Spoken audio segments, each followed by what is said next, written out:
Kicking it with Kay and Clay. Kicking it with Kay and Clay. Kicking it with Kay and Clay.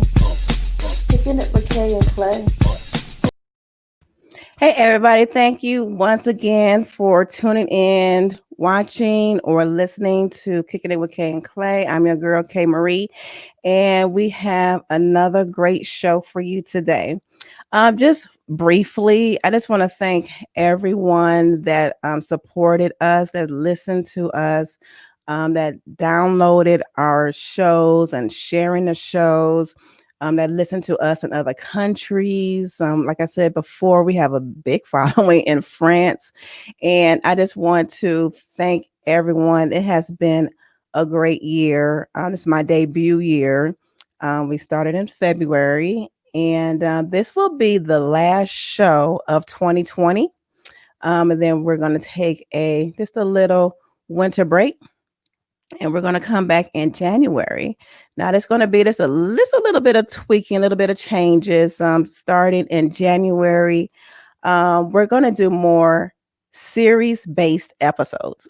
So in January, we're going to start with the relationship series where we have shows catering to our singles, those who are dating, those who are engaged, those who are married, and even divorced. And then in March, we're going to do a wedding series because y'all know I'm engaged. So, you knew that was coming, right? You knew that was coming. So we're going to have a wedding series. And then we're going to have in March a self-care series. And then in April, we're going to have a transitions series. There's different transitions that we go through in life and how to combat those. And then with our center stage, we are going to move those to every fifth Wednesday of the month. So center stage is still going to be popping, but it's going to be every fifth Wednesday of the month. Okay. All right. And today, ladies and gentlemen, we have a great show with someone who is doing the thing. Okay. She have a great passion for education for kids. And while I was on Instagram, y'all know how I do. I'll be on Instagram. That's a great networking tool. Okay. So find great people on Instagram. And I came across one of her flyers, and we're going to talk about this on the show today. You might see it in the background of this show, if those of you who are watching, about her holiday book drive. She's going to talk about more about that. But what really wanted me to get her on the show is part of her mission statement. She wants to be instrumental in stopping the school to prison pipeline. And we're going to talk about that too.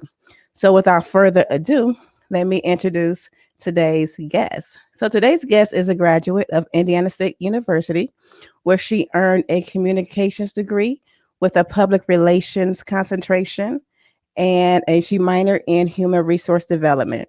At a young age, she knew the importance of education. She spent a lot of time mentoring students, transitioning them from high school to Indiana State University. She furthered her education by attending graduate school at Northwestern University, where she received an MS in leadership and strategic organizational communications. She relocated to Atlanta, where she launched a legacy public relations and entertainment business, where she worked with different actors and actresses, businessmen and businesswomen, helping them with their various campaigns and amplifying their brands. But she couldn't shake and she couldn't ignore her yearning, wanting to help others to succeed academically.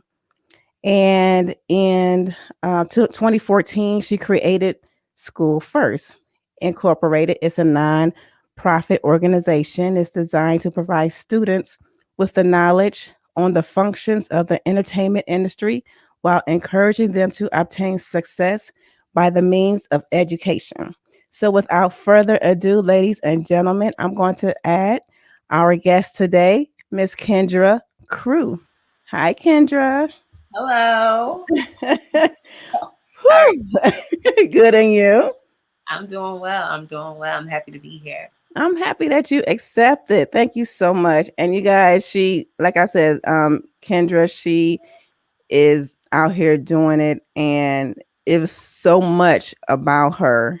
that I didn't mention just yet, but she is a phenomenal young Black woman doing the thing. Okay.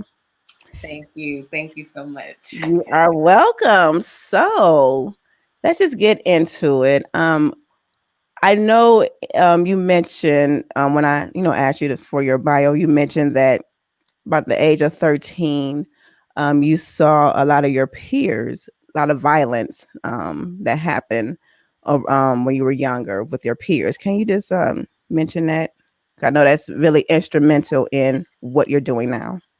Absolutely. So, as I stated, coming from South Bend, Indiana, unfortunately, such a small city, it was plagued with a lot of violence. So, by the age of 13, I lost a lot of my peers to gun violence. Mm-hmm. And seeing that so close definitely impacted me.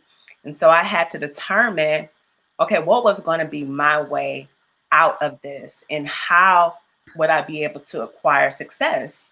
So I knew automatically that education was going to be my ticket.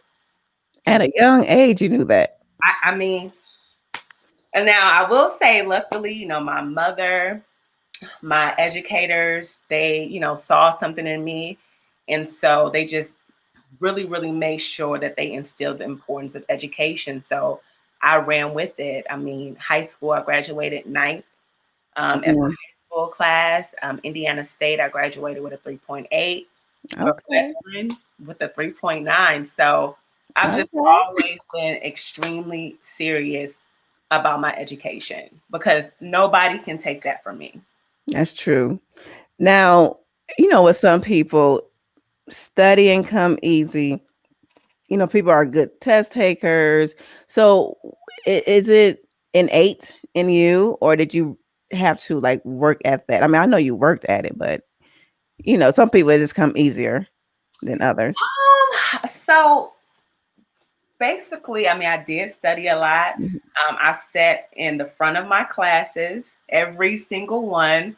I made sure that I built a rapport with the teachers Okay. or my professors, just, so that they knew I was serious about my education. So, again, studying, when you go to college, you have a lot of options. You can Mhm. do the partying or you can make sure that your education is up to par. So I just definitely made sure that education was my top priority. I mean, I had something to prove because, Mhm. unfortunately, um, a lot of people counted me out. And that's just the reality. So I had to prove a lot of people wrong. And so I just ran with it. I worked hard and I made those naysayers a believer. So why did people count you out? You know, I don't know. I think it's honestly just something within our community or just Mm, perhaps in my small community. Just, the goal was, work at the hospital, work at the local factories.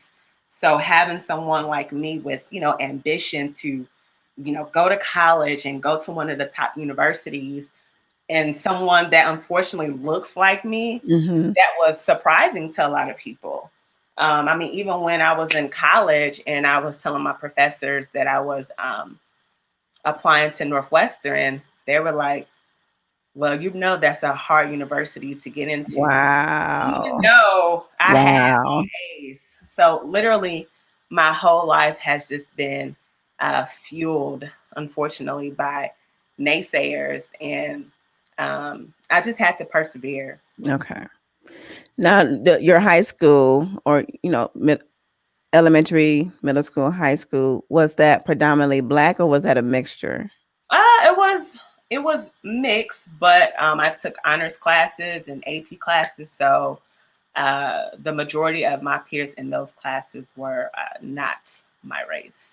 Okay. And I kind of figured that because when you were saying like, you know, proving them wrong and the naysayers and mm, wow. Yeah, So I mean, it's hard out here to just want to be something, yeah. um, you have to make sure that you're mentally prepared and then having to block out everybody else. Um, so I had to do a lot of that. And still to this day, I just keep pushing. I keep my eye on the prize, and I just make sure that I just put good into the world, and what's meant for me will be. So, somebody could be watching, a high schooler, who wants to, better themselves through education. So, you mentioned that you had to block some things out. So, what exactly did you do to stay focused? Definitely, as they call it, your circle. Choose Mhm. your circle wisely. And again, with my community, I had access to good and bad. Um, but like I said, my family were very instrumental in making sure that I was exposed to what was right. Okay. So I just always just try to make conscious decisions and to, really think about, okay, if I do this, what will be the impact of that? Mhm. And I've just always just been that way, just making sure I assess the situation and just make good decisions. That's a blessing because not everyone have that support system, you know, and that's really a blessing, but But it's you know not what? but it's not impossible even if you don't have that support system. Yeah, it's not because I remember my mom was telling me there, were some house parties back in the day, and she would say, "Kendra, I don't think you should go to that." And I'm like, Mom, why? My friends are going to be there. And Mhm. she was just like, I feel that you shouldn't go there. And I didn't go, and that was one of the parties that one of my friends were killed at. Oh, And it's just she taught me early on to just really have that intuition, and okay. you can feel it. Yeah. It's hard to explain, but just really listen to yourself and your subconscious Mhm. in order to determine should you be doing this or not. That's true. See, you said your mom said, I don't think you should go. Mine was like, you're not going. Yeah. So, and I think I thank God that you know, as a teenager, I was like, my mom, she just so strict, like overprotective. But thank God that she was because I did not engage in a lot of stuff that I could have, and that's key. So even if it's parents out there watching, make sure you get involved in your children's lives. Absolutely. I'm an educator, and so Yeah. I teach seventh grade ELA, and peer pressure is serious. Yes. So, you definitely just make sure you have to let your children know right from wrong, because when they're in school with their peers, you just never know the pressures that are being put on them in order to try to fit in. But Hmm. if you build them up and build their character, they know they don't have to fit in. Just do you. My Yes. friends used to call me nerds, or okay, that's Right. I'll be a nerd. Right. Like that's all you got. This You're gonna be right. asking me to help you with your homework though. And you're not cheating on my test. Right. Work just like me. Right. So Right. it's okay to stand out. And that's what I talk to some of my students about too. You don't have to keep up with the Joneses. Hmm. It's okay to be an individual. And you say you teach seventh grade? Seventh grade ELA. Ooh, so wow, I can imagine. Like, what are some of the things that they're going through? I know it's peer pressure, but what I know it's a lot that Yeah, they're exposed to too. yeah. So I teach in the heart of Atlanta, Hmm. and I remember I was having an issue with connecting with one of my students. Hmm. And, every time she came to class, she just always had this attitude. Her body posture was off. And she was just always, instead of listening, she just always rebuttaling and Mm. just not taking in, what I was saying. Um, so I remember leaving work one day, and it was later because I'm an overachiever, so I like to stay, get everything prepared for my students. And as I was driving home, I seen my student, and behind her, she had these line of kids. It was like 4 kids. And I stopped and I said, "Hey." And she was like, "Hey, Miss Crew, these are my brothers and sisters." Mm-hmm. And so at that moment, it dawned on me because, here I was in my head telling this 13-year-old, you're not grown. Why are you coming in here acting like you're grown? Mm. But the moment that I saw her with her siblings that are 2, 3, 4, she Wow. was grown because she Yeah. was the one that was taking care of the household. Mm-hmm. So that really gave me perspective to just meet, your students where they are. You Right. just never know what people are going through. You don't. You really don't. And people act out or do things because of what they're going through. Absolutely. It's like when we go to the store or wherever that you go where you're being serviced, you may not have like the best service, but you don't know that server, Absolutely. could have been this guy in a call saying somebody passed in their family. We never know. Give people grace. That's Yeah. what I like to say. Yeah, I have so many stories. Kids that need clothes, kids that need food, homeless kids. We had over 100 homeless students. It's just, and this is the norm. If you look at the statistics of a lot of inner city schools, Hmm. this is the issue, on top of illiteracy and not having the skills to, potentially be successful in the future. Right. So, yeah, we have work to do. We do. We have work to do. And I think that you're doing some of the work. And I know that because of know the issues that you just mentioned, the not being able to read, just some as simple as that, so it seems, Right. and homelessness. So is this what compelled you to go from being in public relations and into the field and starting your nonprofit today? So, when I reflect, as you were, saying when you read my bio, Hmm. in high school, I was mentoring other Hmm. students. In college, I was mentoring others. Hmm. But I always had this big idea to, be this big publicist and just to help individuals with their brand. So, I made sure that I got the top education, put myself in the Yeah. location to acquire the success. But unfortunately, I wasn't getting that sense of fulfillment. And so Hmm. I had to go back to my roots. What made me happy? And that was education. Hmm. So I stopped doing PR. Um, and it was Christmas Day. I had just quit my job.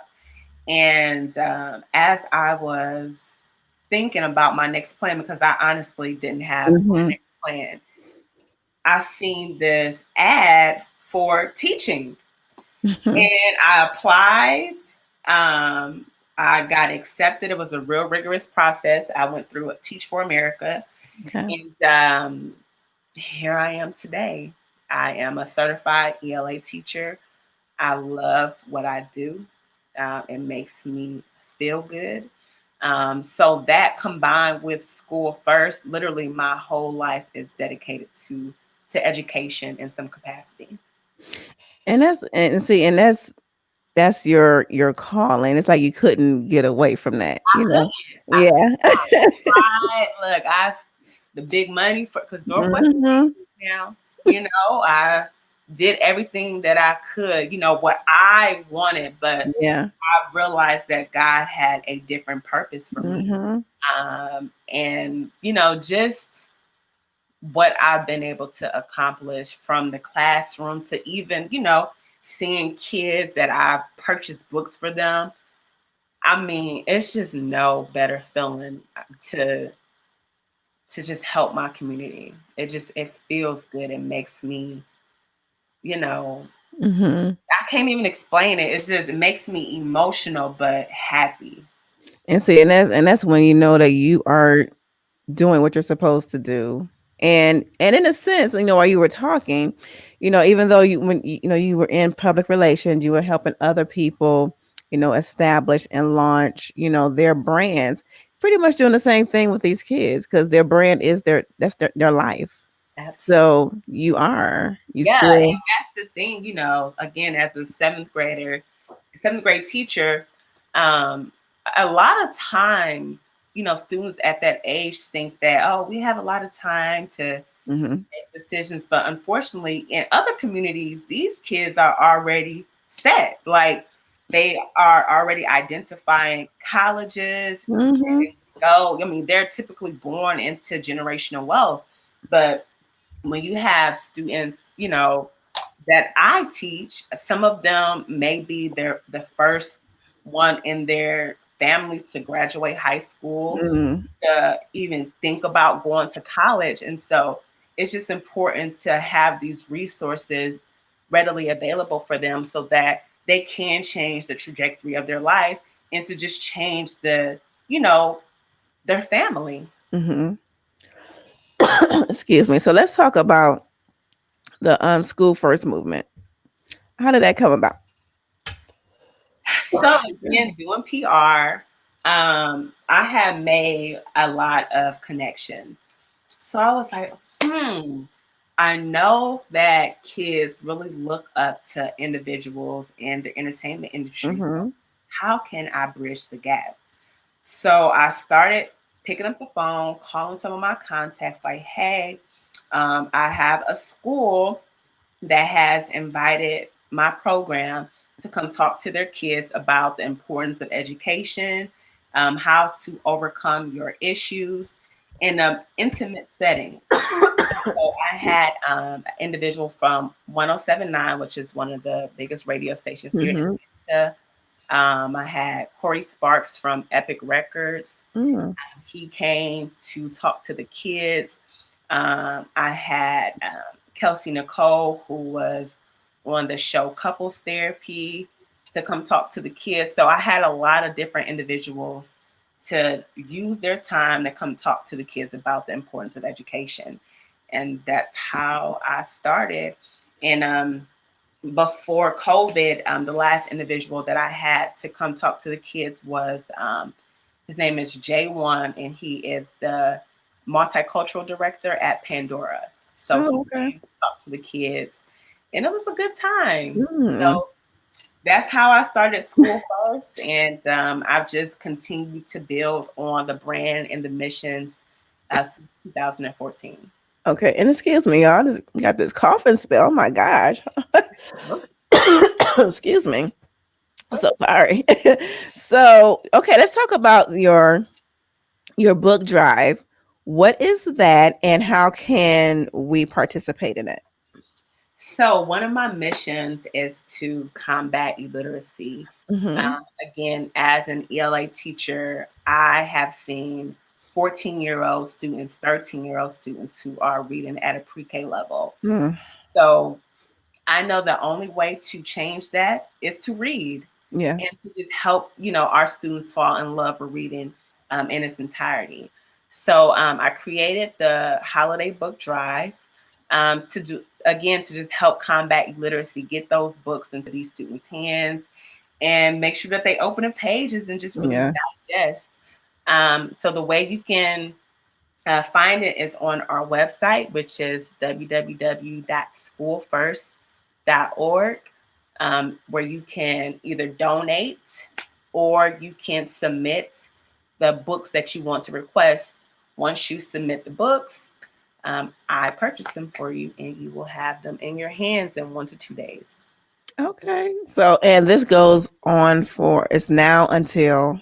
Yes, until December 31st. So we've sent out about 50 books within the past 2 weeks. So I just want to thank the people that have donated to this cause, for the parents who have submitted books for their children.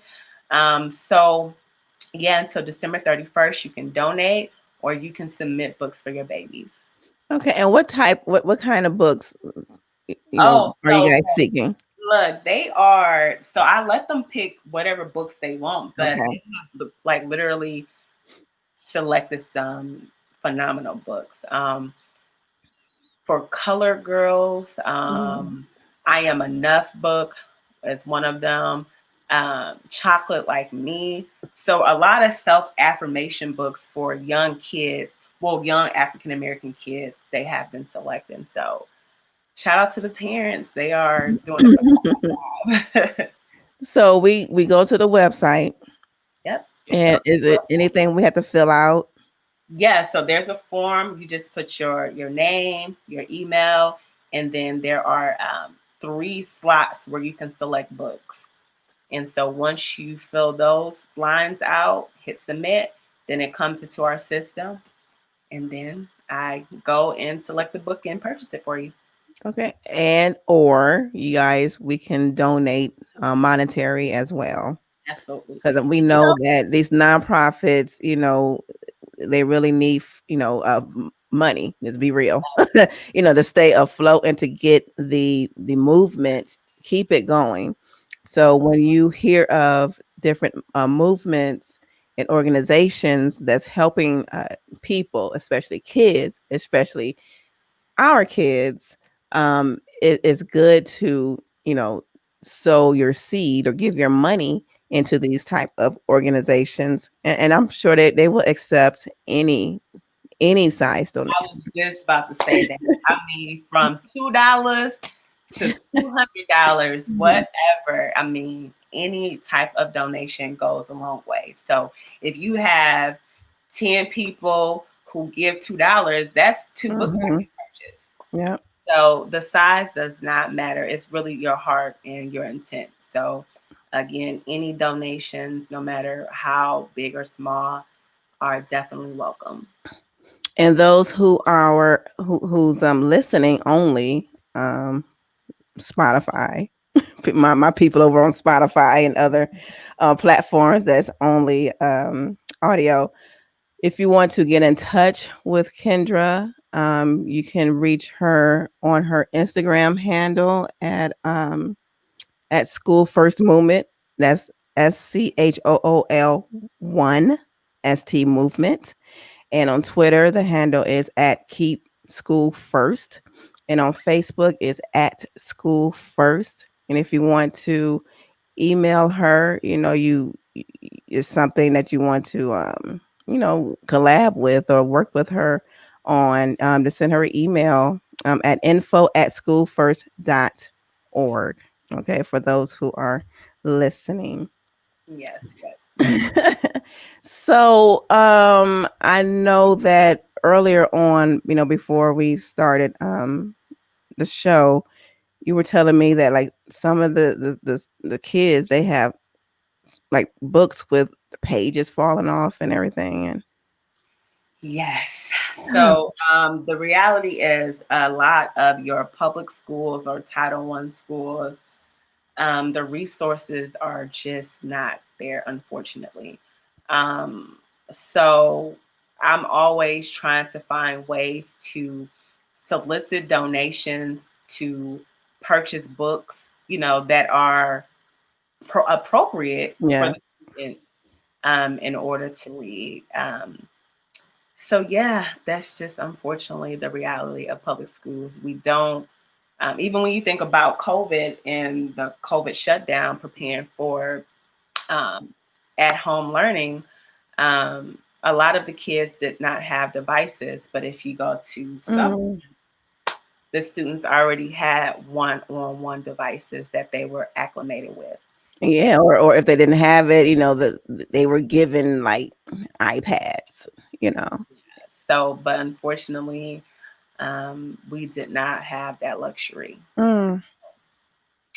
Yeah, when people talk about defund the police, well, they've been defunding education in our communities for a long time. A long time, Long. and even though like with this COVID, we know that it's hitting a lot of us, black and brown people, but not just in our bodies, but in the schools. And like you said, it's just heartbreaking. It is. I mean, from, access to technology, Hmm. food, we had to set up food drives for the kids to just be able to sustain, their appetite. Mm. Um, so it's been a lot during COVID, and Yeah, 'cause I was I think I was looking at MSNBC, but one of those stations, they were saying because of the COVID, the hardest hit educationally is black and brown. absolutely. And like I said, um, seeing the statistics, I already know that the average is 3 to 4 years behind when it comes to Mm, fees. So that's just the norm. And one thing that, kind of made me a little irate is that, now they're going to blame it on COVID. But this was already occurring before COVID. Where was the outrage then? You got right, the statistics, that these kids are struggling with reading. So don't use COVID as an excuse. right. As a crutch. That's been occurring for a long time. Hopefully, it'll be something that will be done. I know it's a lot, and hopefully, with this new administration, um, we can get some type of relief, some type of help for our kids that's in, the inner cities, because, like we were saying earlier, education is priceless. It is what's going to keep you from not going to prisons. And I don't want to get too political here because people know I can, but it says something when in these cities and in these states where you want to build more prisons, more private prisons than schools. Because that says something. That they're saying a lot. you know. Hmm. Absolutely. And we actually teach a segment about that with our students. Like my students know what's going on. We always try to have these different conversations so that they are aware of what's going on.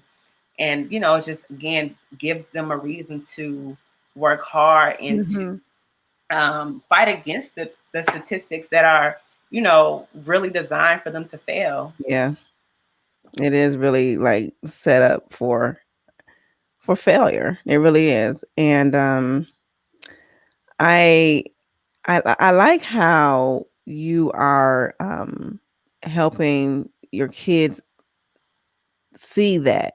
Even though there's a lot of educators out here, there's some educators that's just who really don't care, and it's not a lot. I just like a handful, you know, um, like whatever, just pass the kids through. And one of my coworkers was telling me about um, No Child Left Behind, and she was just telling me like it's they're not supposed to be left behind. They just pass them through, even though they're not set up for that next grade. That is 100% true. Just get them through. So that's why, Mm. phrase it takes a village. Yes. It takes a village. Inside of the schools, outside of the schools, we have to prepare these babies for success. We have to. A couple weeks ago, I just did a financial literacy webinar for kids ages 10 to 17, Mm. where they learn about stocks, bonds, and Wow. savings. I mean, just those basic skills that a lot of people don't learn until Hmm. later in life. Yeah. So I just wanted to, introduce that to them at an early age. So, like I said, I mean, there are so many aspects that we have to do in order to make sure our community is just moving forward in the right direction. It is. And I want to talk about your shirt, your sweatshirt. My I hoodie. like that. So tell the people about your line and the proceeds, where it goes to, and all that good stuff. Yes, so we do sell apparel on www.schoolfirst.org, and 100%, 100% of the proceeds go 100. Mm-hmm. Yes, goes directly to funding our initiatives, which are again combating illiteracy, combating school to prison pipeline, and just ensuring the success for minority students. So this is one of my hoodies that I just launched. I owe it to my ancestors, and that can mean something different to a lot of Mm-hmm. people, but for me, it comes from an educational standpoint. So many people were killed just for trying to read a book Yes. or trying to become literate so that they can understand the world around them. And so I owe it to my ancestors to just be the best me, to make sure that I'm educated, just make sure that I'm putting good greatness into the world. Mm-hmm.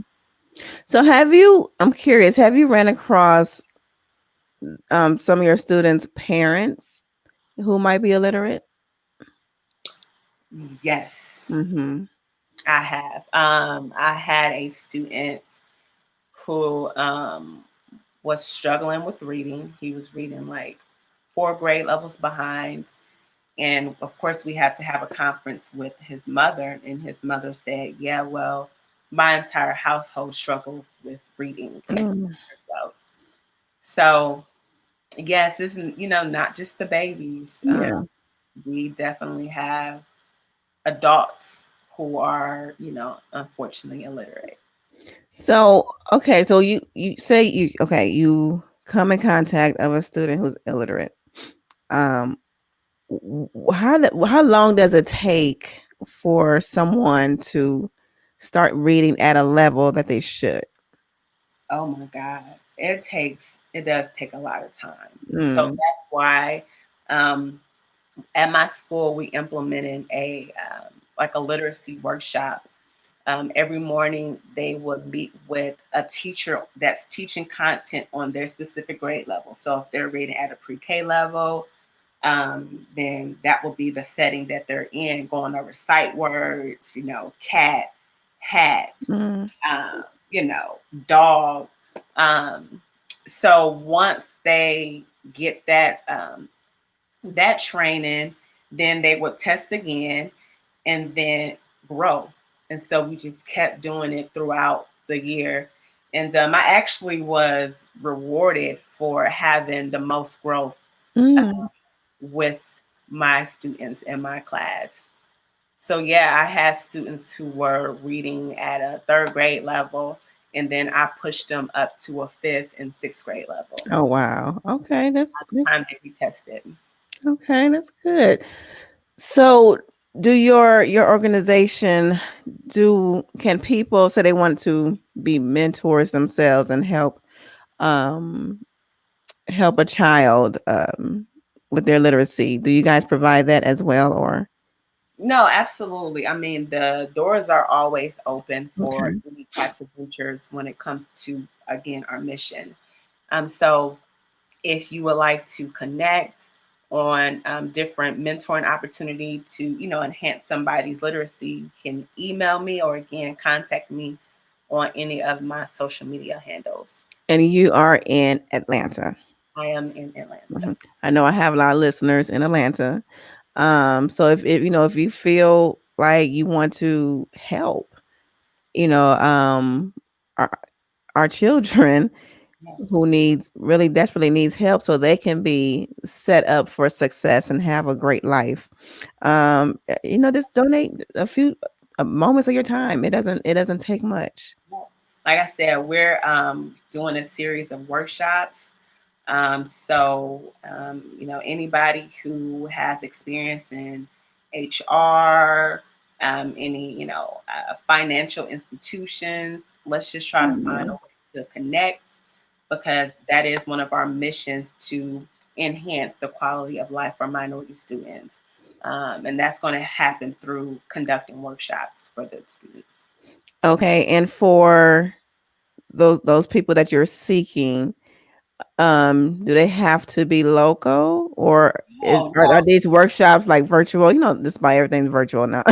Yep. So yes, I do have a Zoom account, Okay. and we can set it up and get it rocking and rolling.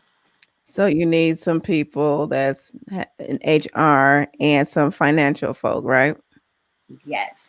I, Or, I, I mean, I don't want to just, limit it to those mhm, industries, but even, as you were saying earlier, mental health, mhm. Um, I just saw a story last week where a sixth grader shot himself in front of the class online. What? So yeah, so a lot of people are going through it, the Mm. parents, the students. And again, with our community, we are being hit very hard Yes, from a financial standpoint. So that can lead to so much mental health issues. So if yes, you're in mental health, you want to facilitate a webinar where you give people strategy, just how to release negative energy or how to, channel that energy in a different way. Please reach out. yeah. I know some folk. I was like about to call y'all out, but I'm not gonna do that. I'm not gonna do that. No, but yeah, I would definitely pass this along to people that I know who are in various industries, and that I know that they would be willing to help. So, Absolutely. Look, yeah, I'm yeah, a firm believer of it takes a village. it does. Not do this by myself. I'm not even going to pretend. School First is just literally a platform for people to come together and just impact our community as a whole. So Mhm. I can't do the work alone. And yes, just reach out and let's get it done. Yep. And again, if you want to reach out to Kendra, you can do so at Instagram at School First Movement, Twitter at Keep School First, Facebook at School First. Email her info at schoolfirst.org. And the website again, Kendra. It's www.schoolfirst.org. And it's a one, okay? Just school1st.org.